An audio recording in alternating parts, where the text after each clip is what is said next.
Well, the tacos, again, have the same components. You have a little bit of lettuce and a little bit of tomato. But you've got cheese there again. It has the same problems. And then you've got the meat. Hamburger, I am told by the meat inspectors, all hamburger is made from 4D meat. That's meat from animals that are either dead, dying, diseased, or disabled. Think about that every time you pick up a hamburger to eat it. And of course, millions of Americans do every day. Well, you might say, I eat a better lunch than that. I'll have a tomato sandwich with a little ham on it and maybe some cheese. Here's a ham and cheese sandwich. Well, the same thing. You're eating the meat from an animal that is a scavenger, that will eat anything, whether it's dead or alive. When you eat something that's dead, your body has to get rid of the putrefaction from the dying and dead things you're putting into it. If you have a piece of toast like this, from commercial bread, it again has almost all the nutrition taken out of it. You see, when you use whole grains, it might have 25 nutrients in it, but they strip that out to make it prettier and to make it taste sweeter. So this turns actually almost to sugar in your mouth. So you've got the cheese, we've already talked about that, you've got the ham, and then you've got French fried onion rings, absolutely filled with fat. The onions are of almost no nutritional value to you when they're covered with fat. To go with the hamburger, you can have a nice milkshake.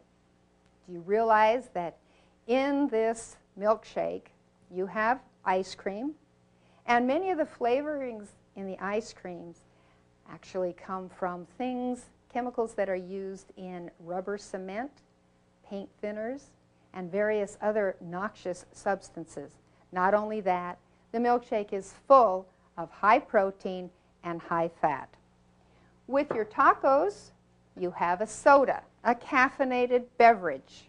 Here we have the caffeine again, which is an abnormal stimulant, and you have sugar in it. You say, oh, well, I don't use sugar. I use NutraSweet or some other chemical substitute. Well, I will show you that those are actually worse. Then for dinner, you have steak. Notice one thing about this steak. You see the fat around the edges? That fat is solid at room temperature. When you eat that fat, it's solid in your body, at your body temperature, which means it just coats the inside of your blood vessels, just like it looks here, and of course narrows them down to give you coronary artery disease, to give you high blood pressure. Wouldn't you rather eat vegetable oils, such as olive oil? Because you notice that in a bottle, the olive oil is liquid at room temperature. That would remain liquid in your body too, and your body can handle it much better. So you have the steak, which can contain E. coli. It can also contain all the diseases that are in the animal. You know, when the animal is slaughtered, if it has cancer or some other disease, the meat packers will just cut that out in the slaughterhouse and then put the rest of the animal through for you to eat. But the blood that goes through that cancerous tumor goes through the rest of the animal as well. So you're going to eat cancerous blood and cancerous other tissues in that animal, plus any other disease that the animal may have. Then you have French fries again, which seems to be the staple. Even if you had a baked potato, that would certainly be better. It wouldn't have all the fat in it. But that's a small amount of nutrition for your total daily needs. Here we have some green beans. This isn't too bad, except they're cooked.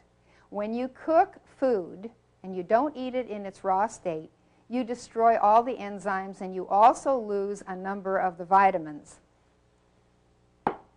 With that, you can have a glass of milk, and of course, we have the same problem with cow's milk. Cow's milk is meant for baby cows. We are the only animal, human beings, that drink the milk of another animal. And we certainly are the only animal that will drink milk from even